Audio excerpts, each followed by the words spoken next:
So we're planning on setting up on the west side because there's an east wind. Yes. And we want to potentially intercept them coming downwind of our calling and decoys. What kind of scenarios are you going to be setting up with the calls and decoys? Well, this time of year, the coyotes are just starting to get into their mating season. So howling is very effective. They're very territorial, and they're going to come and see who's in their territory. If they see a decoy out there, especially like a coyote decoy, they're going to come into it like they're going to mate with it, or they're going to fight it. Okay, they're just going to come and tear it up? Yep. Okay. Yep.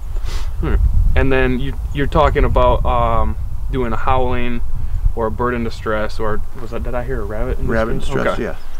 How often are you calling? Is it like every 5 minutes, or? I try not to call too much. Okay. All right. Because they're going to zero in on it.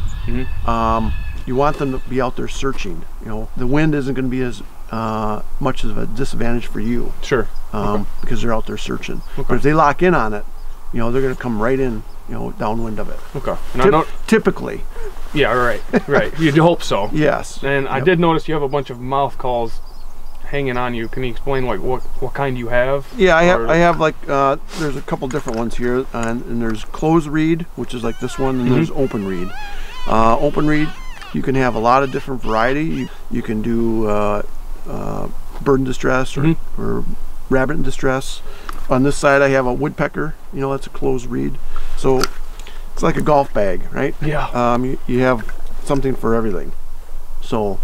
But you've got these mouth calls, and you've also got electronic calls, correct? Yep. And I intermix them. Okay. Yeah.